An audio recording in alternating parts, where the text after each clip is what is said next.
अक्षय अग्रवाल जी गाजियाबाद से। राधे राधे महाराज जी, आपके चरणों में कोटि कोटि नमन। गुरुदेव, इस संसार में हर किसी को आर्थिक दृष्टि से तोला जाता है और इसके लिए हमें आर्थिक उन्नति करनी पड़ती है, लेकिन अध्यात्म के अनुसार हमें अपने भोग के विषय कम करने चाहिए। गुरुदेव, इन दोनों में कैसे बैलेंस बनाया जा सकता तो है? आर्थिक स्थिति बढ़ाइए, लेकिन सेवा के लिए बढ़ाइए, माता पिता परिवार की सेवा के लिए बढ़ाइए। आप अपने लिए संयम में रहिए, जिनके द्वारा सब समाज की सेवा हो रही, परिवार की सेवा हो रही, उनका अर्थ उनको कोई पतन में थोड़ी ले जाता है। अब अर्थ कमाओ, पर स्त्री गमन में पैसा खर्चा करो, जुआ में खर्चा करो, शराब में करो, मांस में, तो दुर्गति हो जाएगी। अर्थ खूब कमाओ। 4 पुरुषार्थ है, पहले धर्म, फिर अर्थ, फिर काम और फिर मोक्ष। देखो, धर्म और मोक्ष के बीच में रखा गया है अर्थ और काम। अगर धर्म के द्वारा अर्थ कमाओगे और अर्थ का प्रयोग कामनाओं की पूर्ति धर्म से करोगे तो मोक्ष मार्ग में अपने आप चले जाओगे। जो कुछ हमें मिला है हमारे लिए ही थोड़ी मिला है, हमें सेवा के लिए मिला है। अपने परिवार में जो माता पिता पत्नी पुत्र भाई परिवार, इनकी सबकी सेवा करो। जो मूर्खता करते हैं, वो सोचते हैं हम कमाते हैं हम उसका उपभोग करेंगे, और वो गंदी बातों में, बेविचार में, मदिरापान में, गंदे व्यसनों में, और ये सब मांस आदि खाने में, मनमानी ऐसे, ये दुरुपयोग है। इसका संयम करो। जैसे भगवत मार्ग में चलना, पवित्र भोजन, पवित्र वस्त्र, पूरे परिवार समाज की सेवा, क्या अर्थ परेशानी है? बड़े बड़े औषधालय खुलवा दो, गौ सेवा, साधु सेवा, देश सेवा, कितना अर्थ आएगा? हम एक देश में रहते हैं, हमारा देश, कितनी जनसंख्या है अपने देश की? 1 अरब है। हाँ, तो अब सोचो कि हमारे पास अर्थ कितना हो, हम पूरे देश की सेवा में लग जाएंगे। तो अर्थ नुकसानदायक कब है? जब हम उसका उपभोग करते हैं गलत ढंग से। नहीं तो अर्थ कमाने के लिए निषेध किया गया क्या? अर्थ कमाने के लिए निषेध नहीं है। अर्थ का प्रयोग अपने लिए, हाँ, अच्छे कपड़े पहनो, अच्छा भोजन पाओ, सात्विक वृत्ति से रहो, और शेष दूसरों की सेवा के लिए भगवान ने तुम्हें दिया है, वैसा करो, तो इसमें कोई परेशानी नहीं। अब आप स्वयं दुरुपयोग करेंगे तो कैसे? फिर अर्थ की सार्थकता क्या हुई? दुरुपयोग दुरुपयोग तो नहीं होना चाहिए ना।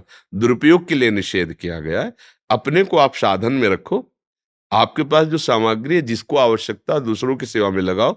जो अपने संबंधी जन है, जो अपने समाज के जन है, या कोई ऐसा बीमार पड़ा है जिसकी सेवा अत्यंत आवश्यक है, तो आप एक दिन के लिए भोजन छोड़ दीजिए, उसकी सेवा कर दीजिए।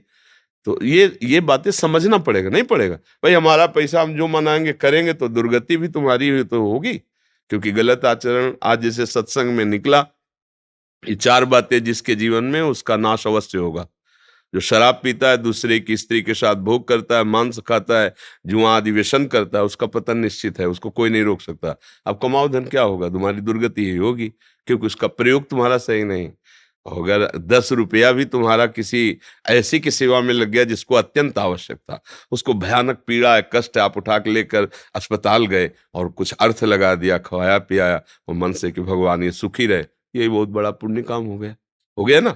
तो अर्थ से अच्छा काम भी हो सकता है और बुरा काम भी हो सकता है। और कोई मरणासन में है, बहुत कष्ट में, औषधि दिला करके उसको स्वस्थ कराने का आपने प्रयास किया, तो वही अर्थ आपके सुकृत का काम बन गया। उसका प्रयोग आप कहा करते हैं, बस ये बात ध्यान देने के लिए। अपने लिए ज्यादा प्रयोग ना करें, उचित प्रयोग करें, क्योंकि शरीर भी तो सेवा के लिए है ना। अगर शरीर ही स्वस्थ नहीं तो सेवा कैसे होगी, चाहे माता पिता या समाज की? तो इसको स्वस्थ रखना है, बस इतना अपने लिए प्रयोग करना है, क्योंकि अपना काम है भगवान की प्राप्ति करना। और जो जो भोग सामग्री है वो दूसरों की सेवा में लगा देना है। कोई समस्या, कोई प्रश्न? महाराज जी, कई बार जो क्रिया करते हैं अर्थ कमाने के लिए, उस क्रिया को करते वक्त वो भागवतिक चिंतन नहीं रह पाता है, तो वो क्रिया, तो उसका भी हमने उपाय बता दिया है कि किसी भी क्रिया के प्रारंभ में, मध्य में और अंत में, अगर आप ये सोच रहे हैं कि भगवान को समर्पित करेंगे हम, क्योंकि ये भी भगवान की सेवा है। आप फावड़ा चला रहे हैं, आप व्यापार कर रहे हैं, आप नौकरी कर रहे हैं, तो भगवान की सृष्टि में कर रहे हैं ना। उससे प्राप्त अर्थ के द्वारा जो तुम्हें जिम्मेवारी मिली है, तुम वो जिम्मेवारी निभा रहे हो ना, वो भगवान की सेवा है। तो जो आपने नौकरी पेशा व्यापार किया, जिस समय में आपका भगवत स्मरण नहीं रहा और आप तन्मयता पूर्वक वो कार्य किए, उस कार्य के समय को, कार्य को भगवान को अर्पित कर दो, पेमेंट आप लो, अर्पित कर दो, तो वो डबल काम हो गया, भगवान की प्राप्ति का भी और अपने सुख का भी। तो समझ रहे ना? तो हो सकता है गृहस्थी के ऐसे कार्य जिनमें आप तन्मय हो जाओ, और भूल जाओ प्रभु को, तो भूल जाने पर भी वो भूल नहीं मानी जाती, क्योंकि वो कर्म आपको भगवान में समर्पित करना है।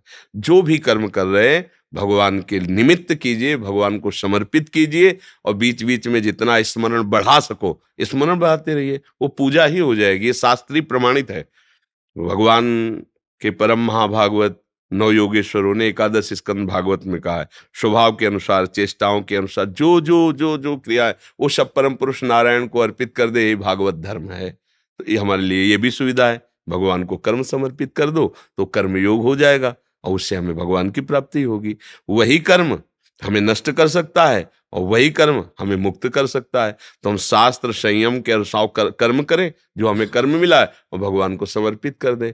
तो जैसे आप दिन भर चिंतन नहीं करते, लेकिन जब शाम को आपको पैसा मिलेगा तब आपको ये बात है कि माता पिता को देंगे जाके, या पत्नी को देंगे, परिवार को सुख मिले। ऐसे ही दिन भर आपने याद नहीं किया, पर अब शाम के याद आए कि भगवान को ये कर्म अर्पित करना है, समर्पित। हे प्रभु, सुबह से लेकर अभी तक जो कर्म करते रहे वो आपका बराबर स्मरण ना होने पर भी ये आपके लिए स्वामी आपको समर्पित है, तो ये कर्म समर्पण हो गया, इससे भी भगवत प्राप्ति हो जाती है।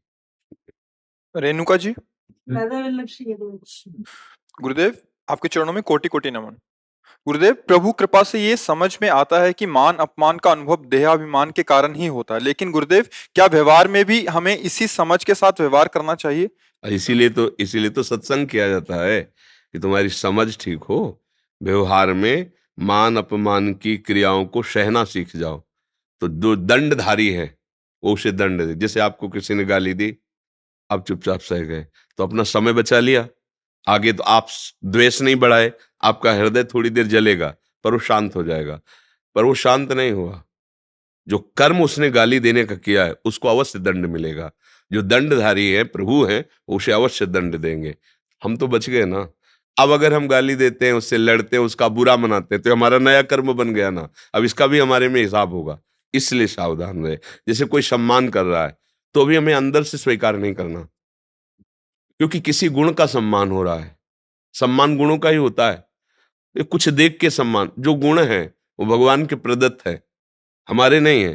ये भगवान का ही सम्मान कर रहा है। कोई अपमान कर रहा है तो उसका वो कर्म उसको भोगना पड़े, हम उसे स्वीकार न मान स्वीकार करते ना अपमान, तो हम क्या हो जाएंगे? अखंड प्रसन्नता, एक अद्भुत शीतलता। ये अध्यात्म मार्ग है।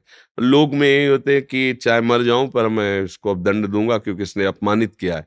पर अध्यात्मिक मार्ग का पथिक, अपने कर्म जाए अपकारी, उमा क्षमा श्राप होते भारी, खुद भोगेगा। राधा राधा राधा, चलो काय को अर्जोगे। भक्त का स्वभाव मृदु और शरद। अगर आप मृदु सरस हो, सह गए हो, तो ये मत समझो कि उसको दंड नहीं मिलेगा। उमा क्षमा साप होते भारी, उसको भयानक दंड देगा, ईश्वर दंड देगा, क्योंकि हर समय सबके कर्मों को देख रहा है। तो हम ऐसा भी ना मनाएं कि उसको दंड मिले। भगवान उसकी बुद्धि को शुद्ध करे, दंड काहे को दे?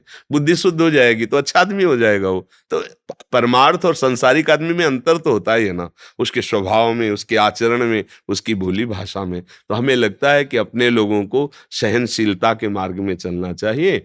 कोई अपमानित करे या सम्मानित करे, उसका स्वभाव है, हमारा स्वभाव है सहना। अगर सहते रहोगे तो उसका हिसाब भगवान जाने। अब अपने झगड़ा में लगोगे तो अपना भी परमार्थ बिगड़ जाएगा, अंदर ही अंदर जलेंगे, हमने क्या बिगाड़ा था, इसने क्यों गाली दी, ऐसा। फिर बाद में आपको भगवान के प्रति भी आ जाएगा कि भगवान भी नहीं देख रहे हैं, हम तो सुबह सुबह नाम जप करते जा रहे हैं, शराबी को भेज दिया, वो हमसे लड़ रहा है, झगड़ रहा है, मारपीट हो रही, फिर भगवान के प्रति भी नहीं नहीं। हमको तो यही विचार करने हैं कि हमें अपने को बचाना है और दूसरे को भी बचाना है। सामने वाला पागल है, हमें अपने को बचाना है। बिल्कुल ये सामने वाला हमें बचा देगा ऐसा नहीं सोचना। वो पागल है, वो कुछ भी गाली दे सकता है, वो मार सकता है, पीट सकता है। हमको अपने आप को बचाना है। हम लोगों को यही शिक्षा बचपन में दी गई थी। संसार का हर व्यक्ति तुम्हारे सामने विरोधी होकर के आ रहा है और वो आदमी पागल है, तुम्हें सहना। जैसे पागल आदमी मारे थे, काहे को उसको मारोगे, वो तो बेचारा पागल, ऐसे सोचना। क्योंकि कोई विषय में पागल, कोई अभिमान में पागल है, कोई धन में पागल है, सब पागल है। बुद्धिमान तो वही है जो भगवान के चिंतन में लगा हुआ है। अन्यथा माया सबको बावरा ही बनाए हुई है। पागल नहीं, एक आदमी दूसरे को मार रहा है, एक आदमी व्यभिचार कर रहा है, एक आदमी हिंसा, ये क्या है? पागलपन ही तो है। अरे भाई, ये संसार सबके जीने के लिए भगवान ने रचा है, तुम मारते काहे को हो किसी को? पर वो पागलपन है ना कि हम ही बलवान है, हम ही श्रेष्ठ है। पतंग आकाश में उड़ रही, बहुत बड़ा आकाश उड़ाओ, काटने की जरूरत क्या है दूसरे की? पागलपन ही तो ना, काट के लोगों को प्रसन्नता होती नहीं। भैया आकाश बहुत बड़ा है, तुम अपनी ऊंची उड़ाओ जितना उड़ा सकते हो, दूसरे की मत काटो। पर दूसरे के काटने में सुख मिलता है, वो ईर्ष्या, वो अब मलिन अंतःकरण वाला। पर परमार्थिक ऐसा नहीं है। परमार्थ में तुम अपने आनंद में जाओ। भगवान ने तुम्हें जितनी बुद्धि दी उतने तुम कर रहे हो, हमें भगवान ने बुद्धि दी है तो हम उसको सहेंगे। तुम्हारा कर्तव्य तुम्हारा है, हमारा कर्तव्य हमारा है। समझ रहे?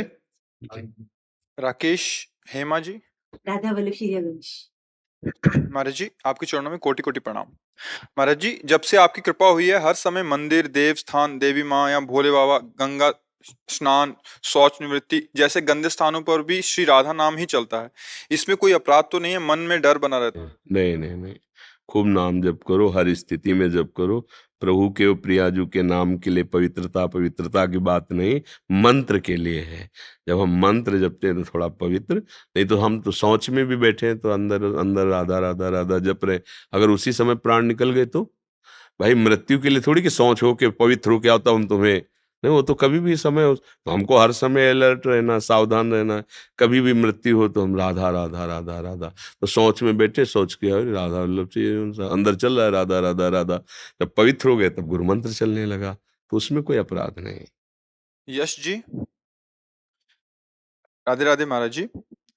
महाराज जी, मान बढ़ाई व ईर्ष्या से कैसे बचें? मान किसका होता है? गुणों का। जब हम मूल में पहुंचेंगे तो हमारी बात समझ में आ जाएगी। गुणों का ही तो मान होता है। कोई अवगुणों का मान करता है क्या? गुणों का मान करता है। हमारी चाह होती है कि हमें मान करे, कोई हमारा सम्मान करे, तो हम गुणों को धारण करने की चेष्टा करते हैं। सद्गुण भगवत प्रदत्त होते हैं।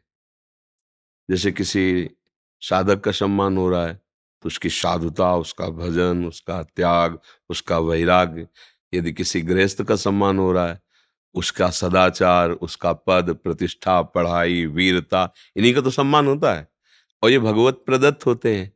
भगवान जिसको जितनी बुद्धि देते हैं, जितना बल देते हैं, जितना ज्ञान देते हैं, उतने उसमें सद्गुण प्रकाशित होता है। तो सम्मान सब जगह भगवान का होता है। हम अपने शरीर के भाव में आकर ना माने। अगर इसके हृदय में अभी भगवान चले जाए तो इस शरीर का सम्मान नहीं, इसको फूंक दिया जाएगा, इसको गाड़ दिया जाएगा, फेंक दिया जाएगा। समझ रहे ना? तो मान किसका हुआ? भगवान का ही हुआ ना। तो यदि हम मान भगवान का माने तो मान हमारे को परेशान नहीं कर सकेगा। जो बहुमान करे मो को मेरो, के बहुमानत ना ही बढ़ाई, और जो अपमान करे को केहूं, के अपमान नहीं लगताई। अगर शुद्ध बुद्धि है तो मान अपने को परेशान नहीं कर सकता। मान में एक अहंकार होता है, गुणाभिमान, और जिसको गुणाभिमान होता है भगवान से चित्त नहीं जोड़ पाएगा। सबहि मान प्रद आप अमानी, अपने को मान रहित रहना है। महाप्रभु चैतन्य देव जी ने कहा, तृणादपि सुनीचेन तरोरिव सहिष्णुना अमानिना मान देन। दूसरों को मान दो भगवत स्वरूप मानकर, खुद मान मत चाहो। यदि आपको मान मिलता है उसे प्रभु को दो, वो प्रभु का है, आपका नहीं है, तो आपको मान फिर गिराएगा नहीं। बड़ाई, यश, कीर्ति, वो सब इसी की होती है। सद्गुणों की तो बड़ाई, कीर्ति, बड़े तपस्वी हैं, बड़े सत्यवादी हैं, बड़े वीर हैं, दूसरों की रक्षा करते हैं, बहुत धर्मात्मा है, इन्हीं की बड़ाई होती है। तो जो बड़ाई है, जो कीर्ति है, जो मान है, वो भगवान की होती है। जो भगवान के चरणों का आश्रय लेता है उनमें भागवतिक गुण आते हैं, उन्हीं की मान बड़ाई होती है। तो जब कोई मान बड़ाई करे तो हाथ जोड़कर अंदर से भगवान को प्रणाम करो, प्रभु ये सब आपका है, गुरुदेव ये सब आपकी कृपा प्रसाद का है। हमारे अंदर अगर ये बात आ गई कि मेरा मान हो रहा है, मेरी बड़ाई, तो पतित हो जाएगा साधक, फिर उसका पतन हो जाए। फिर उसके द्वारा ऐसे अभिमान जनित चेष्टाएं होंगी कि फिर उसकी निंदा होगी, फिर अपमान होगा, फिर वो गिर जाएगा। समझ पा रहे ना? हाँ, परम पद में आरूढ़ होने के लिए सबसे बड़ा दोष है मान। इसीलिए 15वें अध्याय गीता जी में निर्मान अमोहा जित संग दोषा अध्यात्म नित्या विनिवृत्त कामा। निर्मा सबसे पहले आया, मान रहित होना। ये मान ही तो सब है ना। एक बार हमसे कानपुर में जब थे तब एक ने प्रश्न किया था कि अभिमान तो ना करे पर स्वाभिमान तो होना चाहिए ना। मैं पूछा कि भाई स्वाभिमान पे कोई चोट पहुंचाए तो तुमने कहा स्वा को जान जाए तो फिर कोई बात नहीं है। स्वा को क्या जाना है? अभी स्वा को जाना है क्या? पर को जाना है। ये शरीर स्वा नहीं है। शंकर सहज स्व रूप संभारा तो लाग समाधि अखंड अपारा स्व अभिमान मैं ब्रह्म हूं। ये है स्वाभिमान। मैं प्रिया ज्ञान में ये है और भक्ति मैं प्रिया प्रीतम का दास हूं। अब इस पर कोई ठेस पहुंचा ही नहीं सकता। जब मैं पंडित हूं, मैं ज्ञानी हूं, मैं ध्यानी हूं, मैं गुणवान हूं, ये पर भाव है, देह पर है, प्रकृति जन्य है और मैं परमात्मा का अंश हूं, स्व परमात्मा का अंश है और ये देह पर है। तो पर अभिमान स्वीकार करने के कारण पतन होता है और स्वाभिमान में कोई ठेस पहुंचा नहीं सकता, क्योंकि जो स्वस्वरूप है नयनम छिन्दन्ति शस्त्राणि नयनम दहति पावका न चैनम क्लेदन्त्यापो न शोष्यति मारुता। फिर किसी की बात कैसे छू जाएगी, किसी का अपमान कैसे छू जाएगा? स्व ऐसा निर्लेप स्वरूप है। हम लोग अज्ञान के कारण ऐसा मानते हैं। स्वाभिमान अभिमान ये सब एक ही भाषा है। अगर स्व को समझ जाओ तो अभिमान की कोई भी गुंजाइश नहीं है। कहीं भी कोई अभिमान आ ही नहीं सकता है। और जब तक अभिमान रहता है तब तक अज्ञान रहता है। यही तो जन्म मरण कराता है। मान अभिमान यही तो जन्म मरण का हेतु। संस्कृति मूल शूल प्रदनाना सकल शोकदायक अभिमाना। बस ये बात समझो, डरते रहो कभी अभिमान न हो जाए। जब कोई मान बड़ाई कीर्ति करे उसे भगवान को समर्पित। प्रभु ये सब आपका है। देवेंद्र जी पंजाब से। गुरुदेव आपके चरणों में कोटि कोटि नमन। गुरुदेव मैं एक पत्रकार हूं तथा मेडिकल स्टोर चलाता हूं। पिछले कई महीनों से यूट्यूब के माध्यम से आपके सत्संग तथा एकांतिक वार्तालाप सुन रहा हूं। 3 माह पूर्व मैंने आपको सदगुरु भगवान मानकर नाम जप शुरू कर लिया। गुरुदेव भगवान पिछले समय के दौरान मैंने जब भी भगवान नाम शुरू किया कुछ ही देर में छूट जाता है। महाराज जी कृपा मार्गदर्शन करें कि नाम ना छूटे। हाँ, उसका अभ्यास करना होता है ना। अगर कुछ देर चलने लगा है तो आप उन्नति को प्राप्त हो रहे हैं। जब बिल्कुल नहीं चल रहा था और अनेक जन्मों से हम भगवान से विमुख रहे, इस जन्म में कुछ दिनों के अभ्यास से कुछ चलने लगा तो बहुत जल्दी हमारी प्रोग्रेस हो रही, उन्नति हो रही। बताओ, हजारों जन्मों की भूल को हम इसी जन्म में कुछ दिन में ही संभाल रहे हैं। मान लो 24 घंटे में हम कह रहे हैं 1 घंटा चला लिए पूरे 24 घंटे में, तो आप कितनी विजय प्राप्त किए? पूरे जीवन व्यर्थ चले गए। लेकिन इस जीवन में अभी कुछ महीनों से आप कुछ मिनट कुछ घंटे प्रभु में लगने लगे, बहुत बड़ी विजय प्राप्त हो रही है। पूरा विचार करके देखो, बहुत बड़ी विजय प्राप्त हो रही। मतलब अगर कुछ हिस्से में मन लगने लगा प्रभु में, अब पूरा हिस्सा आप लगा सकते हैं। कुछ देर लगने लगा है तो जहां जहां मन जाए बार बार हटा करके नाम में लगाने की चेष्टा करो। इसमें भगवान की कृपा, गुरु कृपा और स्वयं की कृपा, तीनों कृपा चाहिए। भगवान की कृपा से हमें मनुष्य जन्म मिला, भगवान की कृपा से आपको सत्संग सुनने को मिला। अब सत्संग की कृपा से जीवन का लक्ष्य नाम जप करना, ये बात समझ में आई। अब आप अपनी कृपा लगा दो कि अब मुझे नाम छोड़ना नहीं है। अच्छा, मन नहीं लग रहा है तो जिह्वा से राधा राधा राधा राधा राधा। चलो, तुम्हें मन को जाना, जाओ जहां बिना हमारे मन कुछ कर नहीं सकता। तो राधा राधा राधा राधा राधा नाम जी है जप जागे जोगी। जिभ्या से नाम जप करके पूरा ज्ञान प्राप्त हो जाएगा। गोस्वामी तुलसीदास जी कह रहे, राम नाम मणिदीप धर जी है देहरी द्वार, तुलसी भीतर और बाहरो जो चाह सुझिया। यदि बाहर भी सुख चाहते हो, प्रकाश आनंद चाहते हो और हृदय भी आनंद चाहते हो, लोक परलोक सुख चाहते हो, तो जिभ्या पे नाम विराजमान कर लो, राधा राधा राधा राधा राधा। मन लगे चाहे न लगे। हम कई बार सत्संग में बताया, जैसे आग है उसमें दाहिका शक्ति होती है, तो आप प्रसन्न होके छुओ तो जल जाओगे, नाराज होके छुओ तो जल जाओगे। भाव से, कुभाव से या जबरदस्ती, उसका काम है जलाना। ऐसे ही नाम है, नाम में तारण शक्ति विराजमान है, पाप नाशक शक्ति विराजमान है, अद्भुत सुख प्रदान करने की शक्ति विराजमान है, नामी भगवान को अधीन करने की शक्ति विराजमान है नाम में। तो भाव कुभाव अनख आलसहु, नाम जपत मंगल दिशि दसहु। बार बार अभ्यास कीजिए, नाम जप आने लगेगा। फिर पहले अभ्यास करना होता है, फिर आने लगता है। जैसे अभ्यास जन जो है ना, अब जैसे बात कर रहे हैं तो दिमाग में छाया हुआ हो, बात बंद हुई तो चलने लगा। बात आपसे कर रहे हैं तो दिमाग में छाया हुआ है, जैसे अभी आपको बहुत जरूरी काम हो, कोई इतना जरूरी कि अब जाना ही है, हम आपसे बात करें तो आपके दिमाग में वो बात छाई रहेगी ना, मुझे जाना है, मुझे जाना है, मुझे। आप बैठे हो सुन रहे हो, हाँ हाँ भी करो, लेकिन अंदर से आप विकल हो, मुझे जाना है। ऐसे भजन होता है कि आपसे बात कर रहे हैं पर वो पूर्वाभ्यास वर्षों का, जहां बंद हुआ जहां, फिर तो बात कर रहे हैं पर भजन हो रहा है। कैसे हो रहा है? वो छाया हुआ है, जैसे अभी बताया ना, वो अंतर में छाया हुआ है। तो अभ्यास करते करते जो अखंड भजन कहा जाता है वो ऐसे होता है, क्योंकि प्रसाद पा रहा है, कार्य कर रहा है, बात कर रहा है, तो करना ही पड़ेगा। फिर अखंड भजन कैसे होगा? वो ऐसे होता है, स्मृति, आंतरिक याद, वो समा गया है दिल में। और कुछ महापुरुषों के तो फिर रोम रोम से नाम प्रकट होने, छू दिया तो नाम वो जड़ वस्तुएं बोलने लगी। जैसे जनाबाई थी, कंडा थापे थी, तो उनका कंडा कोई चुरा ले गया, तो उससे कह रही थी कि हमारा कंडा दे दे। बोले तुम्हारा कंडा कैसे? बोले कान में लगा के देख, कंडा से निकलता होगा, विट्ठल विट्ठल विट्ठल। महाराष्ट्र की बात है, इतना नाम जपती हैं, देखो कि कंडे में वो संस्कार हो गए वो नाम। तुकाराम जी महाराज जहां चरण रख देते, वो भूमि से कान लगा के सुनो तो निकलता था विट्ठल विट्ठल विट्ठल विट्ठल विट्ठल। बड़े बड़े महापुरुषों ने ऐसा भजन करके दिखा दिया, रोम रोम नस नस हड्डी हड्डी में नाम स्फुरित हो गया। तो हमारी जबान में तो आ जाए है ना। हाँ, राधा राधा राधा जी। प्रीति जी नांदेड़ से, हरिवंश। प्रणाम गुरुदेव।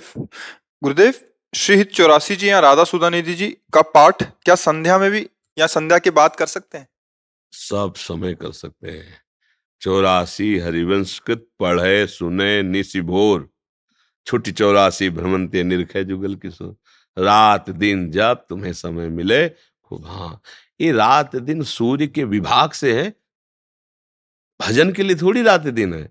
भजन तो अनवरत, चाहे कभी लीला गायन कर रहे हैं, कभी सेवा कर रहे हैं, कभी ध्यान कर रहे हैं, कभी नाम जप कर रहे हैं, कभी कीर्तन कर रहे हैं, कभी उनके लिए रो रहे हैं, कभी उनके लिए, रात दिन के लिए भजन। रात दिन तो काल विभाग है, और भगवान का भजन तो कालातीत है। जाए रात दिन जब समय मिले खूब भजन करो, इससे मंगल ही जैसे कंजूस आदमी रुपया जमा करता है और कमाने के लिए ओवर टाइम भी करता है, ऐसे भजनानंदी जन होते हैं। दूसरे से पिट जाएंगे, अपने भजन का प्रयोग नहीं करेंगे, भजन को बचा के रखेंगे। अगर इसका कुछ अमंगल किया तो मेरा भजन खर्चा हो जाएगा। और अधिक से अधिक भजन, जब सब सो रहे हैं बैठ के नाम लो, जब सब जगे हुए थे थोड़ी देर सो रहा, लोग ये समझ पड़ा सोता रहता है। भजन को चुराए, भजन करना कठिन, भजन करके उसे बचाना कठिन, और बचा के अभिमान ना होने पावे, पचा जाओ तो सिद्ध हो जाओगे। सिद्ध तभी हो जाता है जब भजन पचता है। भजन पचता नहीं जल्दी, उफान आ जाती है। तो क्या समझता है पैसा है, जब अभिमान आया तो उल्टी हो गई, अपच हो गया। जितना भजन पचेगा उतने नीच पुरुषों द्वारा किए हुए अपमान को मुस्कुरा के सह जाना, ये भजनानंदियों का स्वभाव होता है। सम्मानम कल्याति घोर गर्लम नीचा अपमानम शुद्धा। बहुत क्षुद्र पुरुष उसको अपमानित कर रहा है, गाली दे रहा है, वो शासन कर सकता है उस पर। भजन भजन बचा ला है। ये पता हो कि आसपास 2-4 ठग लग गए और हमको इतने किलोमीटर जाना है, तो सावधान अपने रुपये को संभाल के चलेगा।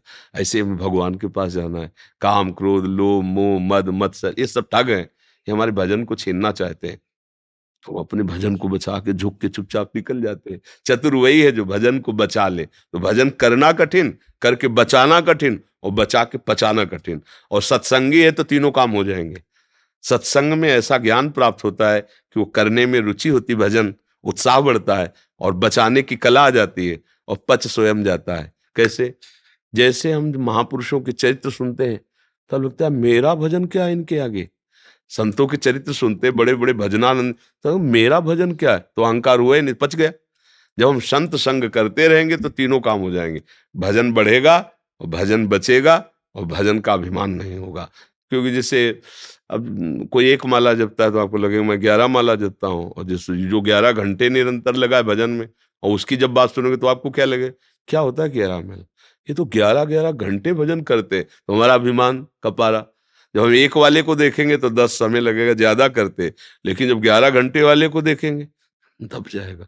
और जो जीवन भजनमय है उनका, जब उनके सामने बैठेंगे तो उनका प्रभाव हमें निराभिमानी बना देगा, दैन्य बना देगा। हमारा पच गया भजन। भजन में अभिमान ना आवे, बस भजन पच गया। ये